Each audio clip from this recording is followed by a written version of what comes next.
ಇನ್ನು ಈ ಶಿವರಾತ್ರಿ ಕಳೆದ ಮೇಲೆ 5 ರಾಶಿಯವರಿಗೆ ರಾಜಯೋಗ ಏನು ಮಾಡಿದ್ರೂ ಕೂಡ ಸಕ್ಸಸ್ ಆಗುತ್ತೆ. ಮುಟ್ಟಿದ್ದೆಲ್ಲ ಚಿನ್ನ. ಆ ಯಾವ ರಾಶಿ ಅಂತ ತಿಳ್ಕೊಳ್ಳೋಕ್ಕೆ ಕುತೂಹಲ ಇದೆಯಾ? ತಿಳಿಸ್ಕೊಡ್ತೀನಿ ನೋಡಿ. ಮಿಕ್ಕಿದ ರಾಶಿಯವರಿಗೆಲ್ಲ ಬೇಜಾರು ಮಾಡ್ಕೋಬೇಡಿ. ಹಲವಾರು ರೀತಿಯ ತಂತ್ರಗಳಿದೆ. ಆ ತಂತ್ರಗಳಿಂದ ನಿಮ್ಮ ಎಲ್ಲ ರೀತಿಯಂಥ ಒಂದು ಸಮಸ್ಯೆಗಳನ್ನು ಬಗೆಹರಿಸ್ಕೊಡ್ಬೋದು. ನಾನು ತಿಳಿಸ್ಕೊಡ್ತೀನಿ. ಮೊದಲನೇದಾಗಿ ಯಾವ ರಾಶಿಯವರಿಗೆ ತುಂಬ ಚೆನ್ನಾಗಿದೆ ಅಂದರೆ ಮೇಷರಾಶಿಯವರಿಗೆ ತುಂಬ ಚೆನ್ನಾಗಿದೆ. ಅವ್ರು ಕೂತು ತಿನ್ಬೋದು. ಅವ್ರು ಏನು ಕಷ್ಟನೇ ಪಡೋಂಗಿಲ್ಲ, ಗೊತ್ತಲ್ಲ? ಕೂತು ತಿನ್ನ. ಜೈ ಭಗವಾನ್. ಎಲ್ಲರಿಗೂ ನಮಸ್ಕಾರ. ಓಂ ಮಹಾದೇವಿ ಚತುಷ್ಪತ್ನಿ ಮಹಿ ತನ್ನೋ ಐಶ್ವರ್ಯ ಲಕ್ಷ್ಮಿ ಪ್ರಚೋದಯ. ನಮಸ್ಕಾರ. ಇವತ್ತಿನ ವಿಶೇಷ ಸಂಚಿಕೆಗಳ ಅನೇಕ ವಿಚಾರಗಳನ್ನು ನಾವು ತಿಳ್ಕೊಳ್ಳೋಣ. ಮೊದಲನೇದಾಗಿ ಮುದ್ರೆಗಳು. ಯಾವ ಒಂದು ಮುದ್ರೆ ಮಾಡಿದ್ರೆ ಏನು ಅನುಕೂಲ ಆಗುತ್ತೆ ಅಂತ ನೋಡಿದ್ರೆ ನಿದ್ರಾಹೀನತೆ. ಭಾಳಷ್ಟು ಜನಕ್ಕೆ ನಿದ್ದೆ ಬರಲ್ಲ. 2 ಗಂಟೆ 3 ಗಂಟೆ ಆದರೂ ನಿದ್ದೆ ಬರೋದ್ರೆ 3 ಗಂಟೆ ಆದಮೇಲೆ ನಿದ್ದೆ ಬರುತ್ತೆ. ಕೆಲವೊಂದು 5 ಗಂಟೆ ಆದಮೇಲೆ ನಿದ್ದೆ ಬರುತ್ತೆ. ಅಲ್ಲಿವರೆಗೂ ಮೊಬೈಲ್ ನೋಡ್ಕೋತಾ ಕೂತಿರ್ತಾರೆ. ಕಾರಣ ಏನಕ್ಕೆ ಅಂತಂದರೆ ಇದು ಮೊಬೈಲ್ನ ಕಂಟಿನ್ಯೂಸ್ ಆಗಿ ನೋಡ್ತಾ ಇರ್ತಾರೆ. ಅದಕ್ಕೋಸ್ಕರ ನೀವೇನು ಮಾಡಿ, ಮೊಬೈಲ್ನ ಎಡಿಕ್ಷನ್ ಆಗಿಬಿಡ್ತದೆ. ಅದು ಏನೂ ಮಾಡೋಕ್ಕಾಗಲ್ಲ ಪ್ರತಿಯೊಬ್ಬರು. ಅದಕ್ಕೋಸ್ಕರ ನೀವೇನು ಮಾಡ್ತೀವಿ, ಒಂದು ಮೊಬೈಲ್ನ ನೋಡಿ 10 ನಿಮಿಷ ಮೊಬೈಲ್ ನೋಡ್ತು ಅಂದರೆ ಮತ್ತೆ ಒಂದು 10 ನಿಮಿಷ ಎತ್ತಿಬಿಡಿ, ಮತ್ತೆ 10 ನಿಮಿಷ ನೋಡ್ತು ಅಂದರೆ ಮತ್ತೆ 10 ನಿಮಿಷ ಎತ್ಬಿಡಿ. ಈ ಥರ ಬ್ರೇಕ್ ಕೊಟ್ಟು ನೀವು ನೋಡ್ತಾ ಇತ್ತು ಅಂತ ಅಂದಾಗ ನಿಮಗೆ ಮೊಬೈಲ್ ಕಡೆ ಆಟೋಮೆಟಿಕ್ಕಾಗಿ ಇಂಟ್ರೆಸ್ಟ್ ಹೊಟ್ಟೋಗ್ಬಿಡುತ್ತೆ. ಒಬ್ಬ ಮನುಷ್ಯ ಪ್ರತಿನಿತ್ಯ 3 ಅವರು ಮೊಬೈಲ್ ಉಪಯೋಗಿಸ್ತಾನೆ. ಪ್ರತಿಯೊಬ್ಬ ಮನುಷ್ಯ ವ್ಯಕ್ತಿಯು ಕೂಡ, ಮಕ್ಕಳು ಕೂಡ 2.5 ಅವರ್ ಮೊಬೈಲ್ ಉಪಯೋಗಿಸ್ತಾರೆ. ನಿಮಗೆ ಗೊತ್ತಿಲ್ಲದಂಗೆ ತಂದೆ ತಾಯಿ ಮೊಬೈಲ್ ಎತ್ಕೊಂಡು ಗೊತ್ತಿಲ್ಲದಂಗೆ 2.5 ಅವರ್. ಇದು ಸೈಂಟಿಸ್ಟ್ಗಳು ರಿಸರ್ಚ್ ಮಾಡಿರುವಂಥ ಒಂದು ವಿಚಾರ. ಹಾಗಾಗಿ ನಿದ್ರೆ ಬಾರೋದಕ್ಕೆ ಕಾರಣ ಏನು ಅಂತಂದರೆ ಮೊಬೈಲಲ್ಲಿ ಏನೇನು ನೋಡಿರ್ತಾರೆ, ರೀಲ್ಸ್ ನೋಡಿರ್ತೀವಿ ಅಥವಾ ಯೂಟ್ಯೂಬ್ ನೋಡಿರ್ತೀವಿ, ಇನ್ನೊಂದು ಏನೋ ವಿಚಾರ ಯಾವುದೋ ಹಳೆಯಲ್ಲಿ ಸಿಕ್ಕಾಕೊಂಡು ಅದನ್ನೇ ನೆನಪು ಕಾಡ್ತಾ ಇರ್ತದೆ. ಅದರಿಂದ ನಿದ್ರಾಹೀನತೆ ಮೇಯ್ನಾಗಿ ಬರುತ್ತೆ. ಮತ್ತು ಇನ್ನೂ ಯಾರು ಚಿಂತೆ ಇತ್ತು ಅಂತಂದ್ರೂ ಕೂಡ ನಿದ್ರಾಹೀನತೆ ಕಾಡುತ್ತೆ. ಅದಕ್ಕೋಸ್ಕರ ನಿದ್ರೆ ಚೆನ್ನಾಗಿ ಬರಬೇಕು ಅಂತಂದರೆ ಪ್ರಾಣ ಮುದ್ರೆಯನ್ನು ಮಾಡಿ ನೋಡಿ. ನಂಬರ್ 2 ತೋರಿಸಿದ್ರೆ ಹಿಂಗೆ ತೋರಿಸ್ತೀನಿ. ಈ ಪ್ರಾಣ ಮುದ್ರೆನ 10 ನಿಮಿಷ ಮಾಡ್ತಂದರೆ ಸಾಕು, ಅದ್ಭುತವಾಗಿ ನಿದ್ರೆ ಬರುತ್ತೆ. ಗೊತ್ತಲ್ಲ? ಇದನ್ನು ಮಾಡ್ಕೊಳ್ಳಿ. ಪ್ರತಿನಿತ್ಯ ಮಲಗೋಕ್ಕಿಂತ ಮುಂಚೆ 10 ನಿಮಿಷ ಮಾಡಿಬಿಟ್ಟು ನೀವು ಸುಮ್ಮನೆ ಕಣ್ಮುಚ್ಚಿ ಆಟೋಮೆಟಿಕ್ಕಾಗಿ ನಿದ್ದೆ ಬರುತ್ತೆ. ಗೊತ್ತಲ್ಲ? ಇದು ವಿಶೇಷವಾದ ಮುದ್ರೆಯ ವಿಚಾರ. ಇನ್ನು ಈ ಶಿವರಾತ್ರಿ ಕಳೆದ ಮೇಲೆ 5 ರಾಶಿಯವರಿಗೆ ರಾಜಯೋಗ ಏನು ಮಾಡಿದ್ರೂ ಕೂಡ ಸಕ್ಸಸ್ ಆಗುತ್ತೆ. ಮುಟ್ಟಿದ್ದೆಲ್ಲ ಚಿನ್ನ. ಆ ಯಾವ ರಾಶಿ ಅಂತ ತಿಳ್ಕೊಳ್ಳೋಕ್ಕೆ ಕುತೂಹಲ ಇದೆಯಾ? ತಿಳಿಸ್ಕೊಡ್ತೀನಿ ನೋಡಿ. ಮಿಕ್ಕಿದ ರಾಶಿಯವರಿಗೆಲ್ಲ ಬೇಜಾರು ಮಾಡ್ಕೋಬೇಡಿ. ಹಲವಾರು ರೀತಿಯ ತಂತ್ರಗಳಿದೆ. ಆ ತಂತ್ರಗಳಿಂದ ನಿಮ್ಮ ಎಲ್ಲ ರೀತಿಯಂಥ ಒಂದು ಸಮಸ್ಯೆಗಳನ್ನು ಬಗೆಹರಿಸ್ಕೊಡ್ಬೋದು. ನಾನು ತಿಳಿಸ್ಕೊಡ್ತೀನಿ. ಮೊದಲನೇದಾಗಿ ಯಾವ ರಾಶಿಯವರಿಗೆ ತುಂಬ ಚೆನ್ನಾಗಿದೆ ಅಂದರೆ ಮೇಷರಾಶಿಯವರಿಗೆ ತುಂಬ ಚೆನ್ನಾಗಿದೆ. ಅವ್ರು ಕೂತು ತಿನ್ಬೋದು. ಅವ್ರು ಏನು ಕಷ್ಟನೇ ಪಡೋಂಗಿಲ್ಲ, ಗೊತ್ತಲ್ಲ? ಕೂತು ಅಂದರೆ ಎಲ್ಲ ಕೆಲಸ ಕಾರ್ಯಗಳು ಕೂಡ ತುಂಬ ಸುಲಭವಾಗುತ್ತೆ. ಒಂದೇ ಒಂದು ಫೋನ್ ಹಾಕಿದ್ರೆ ಕೆಲಸ ಆಗುತ್ತೆ. ಅಂಥ ಒಂದು ಶುಭ ಯೋಗ ಇದೆ. ಜೊತೆಗೆ ಏನಂತಂದರೆ ಒಂದು ಹುಡುಗಿ ನೋಡ್ತು ಅಂತಂದರೆ ಎಷ್ಟೊಂದು ಜನ 10 ಹುಡುಗಿ ರಿಜೆಕ್ಟ್ ಮಾಡಿರ್ತಾರೆ. ಇವಾಗ ಈ ಶಿವರಾತ್ರಿ ಕಳೆದ್ಮೇಲೆ ಒಂದು ಹುಡುಗಿ ನೋಡಿ ಸಾಕು, ಆ ಹುಡುಗಿ ಅಕ್ಸೆಪ್ಟ್ ಮಾಡಿಬಿಡ್ತಾರೆ, ಮದುವೆ ಆಗ್ಬಿಡುತ್ತೆ. ಮದುವೆ ಆಗದಿದ್ದವ್ರಿಗೆ ಈ ರೀತಿ ಒಂದು ರಾಜಯೋಗ. ಮತ್ತು ದುಡ್ಡೇ ಇರಲ್ಲ ಬಿಸ್ನೆಸ್ ಮಾಡೋದಕ್ಕೆ, ಯಾರು ನಾನು ಕೊಡ್ತೀನಿ ನಾಡಿ ಬಿಸ್ನೆಸ್ ಮಾಡು ಅಂತ ಹೇಳ್ತಾರೆ. ಆ ರೀತಿ ಒಂದು ಯೋಗ ಇದೆ. ಮತ್ತು ವೃಷಭ ರಾಶಿಯವ್ರಿಗೆ ಅದ್ಭುತವಾಗಿದೆ. ಅವ್ರು ಏನು ಮುಟ್ಟಿದ್ದೆಲ್ಲ ಚಿನ್ನ. ಏನೇ ಕೆಲಸ ಕೈ ಹಾಕಿದ್ರು ಕೂಡ ಸಕ್ಸಸ್ ಆಗುತ್ತೆ. ದೊಡ್ಡ ಕೆಲಸನೆಲ್ಲ ಸಂಕಲ್ಪ ಮಾಡಿ ಕೈ ಹಾಕ್ಬಿಡಿ, ಅದಾಗುತ್ತೋ ಬಿಡುತ್ತಾ ಸೆಕೆಂಡ್ರಿ, ಅದು ಹಂಗೂ ನಡ್ಕೊಂಡು ಹೋಗ್ಬಿಡುತ್ತೆ. ನೀವು ಸುಮ್ಮನೆ ಕೈ ಹಾಕಿ ನೀವು ಅದನ್ನು ಮಾಡಿ ನಿಮ್ಮ ಅರ್ಧ 50 to 60% ಅದಾಗಿದ್ದರೆ ಹೊಟ್ಟೋಗ್ಬಿಡುತ್ತೆ. ಸ್ವಲ್ಪ ಎಫರ್ಟ್ಸ್ ನಿಧಾನಕ್ಕೆ ಹಾಕಿದ್ರು ಕೂಡ ನಡೆದೋಗ್ಬಿಡ್ತದೆ. ಇಲ್ಲಾಂದರೆ ನೀವು ಈ ಒಂದು ಟೈಮ್ ಬಿಡ್ತು ಅಂತಂದರೆ ನೀವು ಬೇರೆ ಟೈಮಲ್ಲಿ ನೀವು ಏನೇ ಒಂದು ಮಾಡ್ತು ಅಂತಂದ್ರೂ ಕೂಡ ತುಂಬ ನಿಧಾನ ಆಗುತ್ತೆ. ಬರೀ ನೀವು ಏನಿಷ್ಟೇ ಕಷ್ಟಪಟ್ಟು ಬರೀ 10% ಅಷ್ಟೇ ಆಗೋದು. ಬಟ್ ಶಿವರಾತ್ರಿ ಕಳೆದ ನಂತರ ನೀವು ಸಂಕಲ್ಪ ಮಾಡಿ ಕೈ ಹಾಕಿ ನಿಮಗೆ 60 to 70% ಕೆಲಸ ಮುಗಿದೋಗ್ಬಿಡುತ್ತೆ, ಗೊತ್ತಲ್ಲ? ಇನ್ನು ಸಿಂಹರಾಶಿಯವ್ರಿಗೆ ಹೇಗಿದೆ ಅಂತಂದರೆ ನೀವು ಏನೋ ಒಂದು ಕೆಲಸ ಆದರೂ ಕೂಡ ಅಂದರೆ ನಿಮ್ಮನ್ನು ನೋಡಿದ್ರೆ ಭಯ ಪಟ್ಕೋತಾರೆ. ನಿಮ್ಮ ನೋಡಿದ ತಕ್ಷಣ ಕೆಲಸದವ್ರು ಕೆಲಸ ಮಾಡ್ತಾರೆ. ಅಥವಾ ನಿಮ್ಮನ್ನು ನೋಡೋ ಭಾಷೆ ಅಥವಾ ನಿಮ್ಮ ಮೇಲಧಿಕಾರಿ ಇರ್ತಾರೆ, ಆ ಭಾಷೆ ಕೂಡ ಭಯ ಪಟ್ಕೋತಾರೆ. ಎದುರಾಕೊಂದು ಸಮಸ್ಯೆ ಆಗುತ್ತಪ್ಪ, ಇವನ್ ವಿಚಾರಕ್ಕೆ ಬಂತಂದ್ರೆ ನನಗೆ ತೊಂದರೆ ಆಗುತ್ತೆ ಅನ್ನೋಂಥದ್ದು ಮನೋಭಾವನೆ ಹುಟ್ಟಿ ಅವನೇ ಸೈಲೆಂಟ್ ಆಗ್ತದೆ. ಶತ್ರು ಬಾಧೆಗಳ ನಿವಾರಣೆ ಆಗುತ್ತೆ. ಯಾವುದೇ ರೀತಿಯಂಥ ಒಂದು ಹಣಕಾಸಿನ ಸಮಸ್ಯೆ ಇತ್ತು ಅಂತಂದರೆ ಇನ್ನು ಮುಂದೆ ಅದನ್ನು ಮರ್ತು ಬಿಡಿ. ಯಾಕಂದರೆ ನಿಮ್ಮ ಹತ್ರ ಅಷ್ಟಲಕ್ಷ್ಮಿ ಯಂತ್ರ ಇರುತ್ತೆ. ಈ ಅಷ್ಟಲಕ್ಷ್ಮಿ ಯಂತ್ರ ಇತ್ತು ಅಂತಂದರೆ ಸಾಕ್ಷಾತ್ ಲಕ್ಷ್ಮೀ ದೇವಿನೇ ನಿಮ್ಮ ಮನೆಯಲ್ಲಿ ನೆಲೆಸಿದ ಹಾಗೆ ಅಂತ ಒಂದು ಅಷ್ಟಲಕ್ಷ್ಮಿ ಯಂತ್ರ ನಿಮಗೆ ಎಲ್ಲ ರೀತಿಯಂಥ ಒಂದು ಸಹಕಾರವನ್ನು ಕೊಡುತ್ತೆ. ಯಾರ್ಯಾರ ಮನೆಯಲ್ಲಿ ಅಷ್ಟಲಕ್ಷ್ಮಿ ಯಂತ್ರ ಇದೆಯೋ ಅವರೆಲ್ಲ ಶ್ರೀಮಂತರಾಗ್ತಾರೆ. ನಿಮ್ಮ ಕರ್ಮ ಜಾಸ್ತಿ ಇತ್ತು, ನಿಮ್ಮ ಮಕ್ಕಳಾರು ಶ್ರೀಮಂತರಾಗ್ತಾರೆ ಅಂತ ಒಂದು ಅದ್ಭುತವಾದಂಥ ಒಂದು ಯಂತ್ರ ಅಷ್ಟಲಕ್ಷ್ಮಿ. ಎಲ್ಲ ಹಣಕಾಸಿನ ಸಮಸ್ಯೆಗೆ ರಾಮಬಾಣ ಅಂತಂದರೆ ಪರಿಹಾರ ಅಂದರೆ ಅದು ಏಕೈಕ ಅಷ್ಟಲಕ್ಷ್ಮಿ ಯಂತ್ರ. ಈ ಅಷ್ಟಲಕ್ಷ್ಮಿ ಯಂತ್ರದ ವಿಚಾರವನ್ನು ಈ ವಿಡಿಯೋದಲ್ಲಿ ಕೊನೆಯಲ್ಲಿ ನಿಮಗೆ ತಿಳಿಸ್ಕೊಡ್ತೀನಿ, ಎಲ್ಲರೂ ನೋಡಿ. ಎಕ್ಸಾಂಪಲ್ ಏನು ಇಷ್ಟು ದಿನ ಕಾಟ ಕೊಡ್ತಾ ಇರ್ತಾರೆ ಆ ಶತ್ರುಗಳೆಲ್ಲ ಆಟೋಮೆಟಿಕ್ಕಾಗಿ ಅವರಾಗಿದ್ದವರೇ ಕಡಿಮೆ ಆಗಿ ಹೊರಟೋಗ್ಬಿಡ್ತದೆ, ಗೊತ್ತಲ್ಲ? ಮತ್ತು ನೀರು ಕುಡ್ದಂಗೆ ಕೆಲಸ ಆಗುತ್ತೆ ಗೊತ್ತಲ್ಲ. ಬೆಲೆ ಏನು ಕಷ್ಟ ಅಂತ ಕೊಡ್ತೀರ, ಏನು ನೀರು ಕುಡ್ದಂಗೆ ಅಂದರೆ ನಿಮ್ಗೆ ಗೊತ್ತಾಗ ಗ್ಲಾಸ್ ತೊಗೊಂಡು ಹಿಂಗೆ ನೀರು ಕುಡಿಯೋಷ್ಟರಲ್ಲಿ ನಿಮ್ಮ ಸಮಸ್ಯೆಗಳ ಬಗೆಹರಿದೋಗ್ಬಿಡುತ್ತೆ. ನಿಮಗೆ ಕೆಲಸ ಕಾರ್ಯಗಳು ಮುಂದೆ ಹೋಗುತ್ತೆ, ತುಂಬ ಚೆನ್ನಾಗುತ್ತೆ. ಮನೆ ಕಟ್ಟಕ್ಕೆ ದುಡ್ಡೇ ಇರಲ್ಲ, ಸೈಟು ಯಾವುದೋ ಒಂದು ಆಸ್ತಿ ಬರುತ್ತೆ, ಇನ್ಯಾರೋ ಕಡಿಮೆ ಕೊಟ್ಬಿಡ್ತಾ ಇರ್ತಾರೆ, ಅದನ್ನು ನೀವು ತೊಗೋತೀರಾ, ಆ ಸೈಟ್ ಮೇಲೆ ಲೋನ್ ಹಾಕ್ಬಿಟ್ಟು ನೀವು ತೊಗೊಬಿಡ್ತೀರಾ.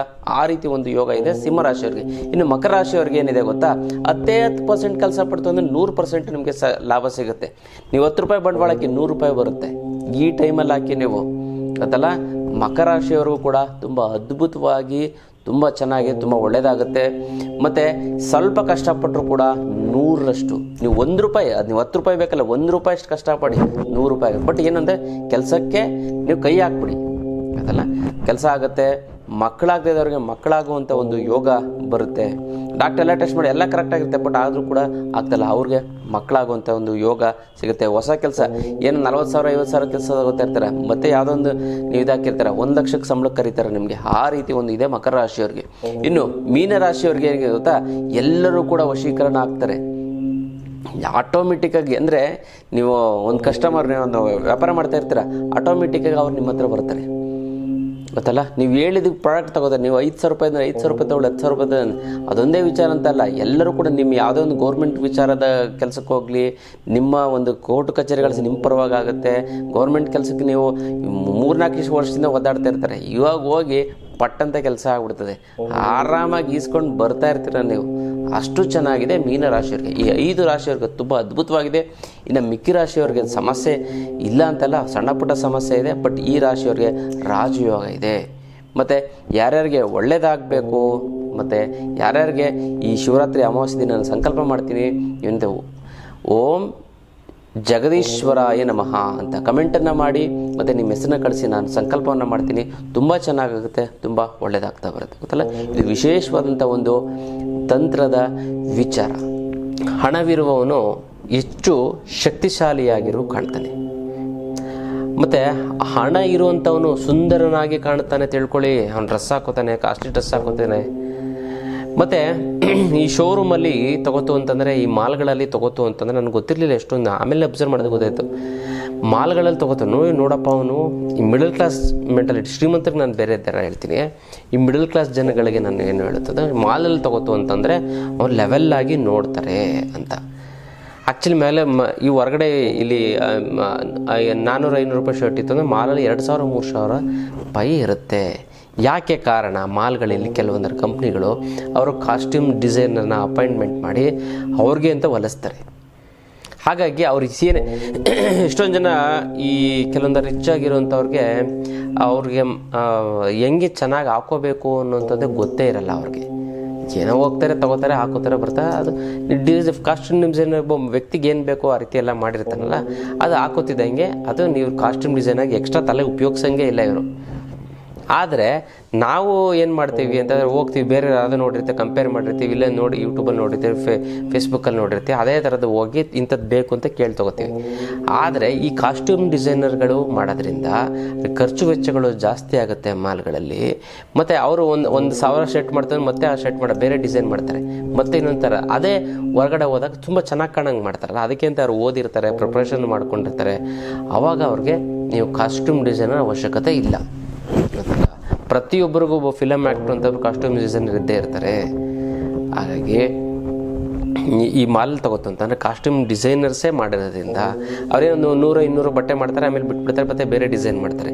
ಮತ್ತೆ 100-200 ಬಟ್ಟೆ ಆ ಥರ ಕಂಪ್ನಿಗಳಿರ್ತವೆ. ಕೆಲವೊಂದರೆ ಬೀಬಾ, ಮತ್ತು ಇನ್ನೂ ಕೆಲವೊಂದಾರು ಲೈಕು, ರಿಬ್ಯಾಕ್, ಯಾವುದಾದ್ರು 28 ಕಂಪ್ನಿಗಳಿದ್ದಾವೆ, ಅಷ್ಟೊಂದು ಗೊತ್ತಿಲ್ಲ. ಅಂಥವರು ಆ ಕಾಸ್ಟ್ಯೂಮ್ ಅಪಾಯಿಂಟ್ಮೆಂಟ್ ಮಾಡೋದ್ರಿಂದ ಲುಕ್ಕಾಗಿ ತುಂಬ ಚೆನ್ನಾಗಿ ಕಾಣುತ್ತೆ ಗೊತ್ತಲ್ಲ. ಹಾಗಾಗಿ ದುಡ್ಡಿರೋನು ಏನಕ್ಕೆ ತುಂಬ ಚೆನ್ನಾಗಿ ಕಾಣ್ತಾನೆ ಅಂತ ಕಾರಣ ಇದಕ್ಕೇನೆ. ಮತ್ತು ದುಡ್ಡಿದು ಅಂಥವನು ಕೂಡ ಶಕ್ತಿಶಾಲಿಯಾಗೋ ಕಾಣ್ತಾನೆ. ಅವನು ಹೋಗೋಕ್ಕೆ ಅವನಂತ ಮಾತಾಡೋಕ್ಕೆ ಭಯ ಪಡ್ತಾರೆ. ನಾನು ಪೊಲೀಸ್ ಕಂಪ್ಲೇಂಟ್ ಕೊಟ್ಟೆ, ಅವ್ನು ಲಾಯರ್ನಿಟ್ಟು ಅವ್ರಿಗೆ ಪೊಲೀಸವ್ರಿಗೆಲ್ಲ ಲಂಚ ತಿನ್ನಿಸಿ ಅವನು ಬಚಾವ್ ಮಾಡ್ಕೊಂಡು ಬರ್ತಾನೆ ಅಂತ ಭಯ ಪಡ್ತಾರೆ ಅವರು. ಮತ್ತು ಬುದ್ಧಿವಂತನಾಗೂ ಕಾಣಿಸ್ತಾನೆ ಅವನು. ಇಷ್ಟೊಂದೆಲ್ಲ ದುಡ್ಡು ಸಂಪಾದನೆ ಮಾಡೋವನೇ ಇಷ್ಟು ಅಂತಂದರೆ ಅವನೆಷ್ಟು ಬುದ್ಧಿ ಇರಬೇಕು ಅಂತಲೂ ಕೂಡ ನೋಡ್ತಾರೆ. ಜೊತೆ ಸುಂದರನಾಗೂ ಕಾಣ್ತಾನೆ. ಗೊತ್ತಲ್ಲ. ಬಟ್ ದುಡ್ಡಿಲ್ಲ ಅಂತಂದರೆ ಎಷ್ಟೇ ಶಕ್ತಿ ಇದ್ರೂ ಶಕ್ತಿ ಬಲಹೀನನ ಕಾಣ್ತಾನೆ ತಿಳ್ಕೊಳ್ಳಿ. ಸುಂದರವಾಗಿದ್ದರೂ ಕೂಡ ಅವನು ಸುಮಾರಾಗಿರುವಂಥ ಬಟ್ಟೆ ಅಂದರೆ ಮಾಮೂಲಿ ಬಟ್ಟೆ ಹಾಕ್ಕೊಂಡಿದ್ರು ಕೂಡ ಹೈಫೈ ಆಗಿ ಕಾಣೋದಿಲ್ಲ, ಗೊತ್ತಲ್ಲ. ಮತ್ತು ಶಕ್ತಿಶಾಲಿ ಅವನಿಗೇನೋ ಅವನು ಏನು ಮಾಡ್ದೆ ಏನು ಮಾಡೋ ಕೆಪಾಸಿಟಿ ಐತೆ, ಅವ್ನಿಗೆ ಹಿಂದೆನಾ ಮುಂದೆನಾ ಅಂತ ಮಾತಾಡ್ಕೋತಾರೆ ಜನ, ಗೊತ್ತೈತಲ್ಲ. ಬುದ್ಧಿವಂತ ಅವನಿಗೆ ದುಡ್ಡೇ ಇಲ್ಲ, ಅವ್ನು ಏನು ಸಂಪಾದನೆ ಮಾಡೋಕ್ಕಾಗುತ್ತೆ ಅಂತ ಆ ಥರ ಯೋಚನೆ ಮಾಡ್ತಾರೆ. ಅದು ದುಡ್ಡಿಲ್ಲ, ದುಡ್ಡಿದೆ ಅಂತಂದರೆ ಶಕ್ತಿಶಾಲಿಯಾಗೂ ಕಾಣ್ತಾನೆ, ಬಲಶಾಲಿ ವ್ಯಕ್ತಿಯಾಗೂ ಕಾಣ್ತಾನೆ, ಬುದ್ಧಿವಂತನಾಗೂ ಕಾಣ್ತಾನೆ, ಸುಂದರವಾಗೂ ಕಾಣ್ತಾನೆ. ದುಡ್ಡಿನ ಮಹತ್ವವನ್ನು ಹೇಳ್ತೀನಿ. ದುಡ್ಡೇ ಎಲ್ಲ ಅಲ್ಲ, ಹಂಗಂದ್ಬಿಟ್ಟು ದುಡ್ಡಿಲ್ಲದೆ ಏನೂ ಇಲ್ಲ ಅಂತನೂ ಅಲ್ಲ, ಗೊತ್ತಾಯ್ತಲ್ಲ. ನೀವು ಬೆಳಗ್ಗೆ ಎದ್ದ ತಕ್ಷಣ ದುಡ್ಡು ಖರ್ಚು ಮಾಡಬೇಕು. ಕಾಫಿ ಕುಡಿತೀರ, ಅಲ್ಲೂ ಸೆಲ್ಲಿಂಗ್ ಪೇಸ್ಟಿಂಗ್ ಅಲ್ಲೂ ದುಡ್ಡು ಬರುತ್ತೆ. ನಿಮ್ಮ ಮೊಬೈಲ್ ಹಿಂಗೆ ನೋಡ್ತಾ ಅಂತಂದರೆ ಕರೆಂಟ್ ಯೂಸ್ ಆಗಿರುತ್ತೆ, ಅಲ್ಲಿ ಇಂಟರ್ನೆಟ್ ಹೋಗಿರ್ತದೆ, ಎಲ್ಲ ದುಡ್ಡು ಖರ್ಚಾಗಿರ್ತದೆ, ಗೊತ್ತಲ್ಲ. ಹಾಗಾಗಿ ದುಡ್ಡಿಲ್ಲದೆ ಏನೂ ಇಲ್ಲ, ದುಡ್ಡೇ ಎಲ್ಲ ಅಂತ ಅಲ್ಲ. ಬಟ್ ದುಡ್ಡು 80% ಅಷ್ಟು ಪಾತ್ರವನ್ನು ವಹಿಸುತ್ತದೆ, ಗೊತ್ತಲ್ಲ. ಇದು ವಿಚಾರ.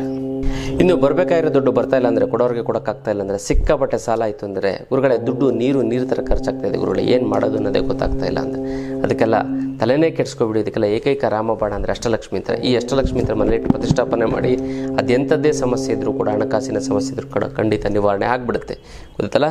ಇನ್ನು ಭಾಳಷ್ಟು ಜನಕ್ಕೆ ಗುರುಗಳೇ ನಿಮಗೆ ಸಾಲ ಸೋಲ ಏನಿಲ್ಲ ಗುರುಗಳೇ, ಅದನ್ನು ಸೈಟ್ ತೊಗೊಳಕ್ಕಾಗ್ತಾಯಿಲ್ಲ, ಮನೆ ಕಟ್ಟೋಕ್ಕಾಗ್ತಿಲ್ಲ, ಮಕ್ಕಳಿಗೆ MBA ಅದು ಇದು ಮಾಡಬೇಕು ಅಂತಂದರೆ ಓದ್ಸೋಕ್ಕಾಗ್ತಾಯಿಲ್ಲ ಗುರುಗಳೇ.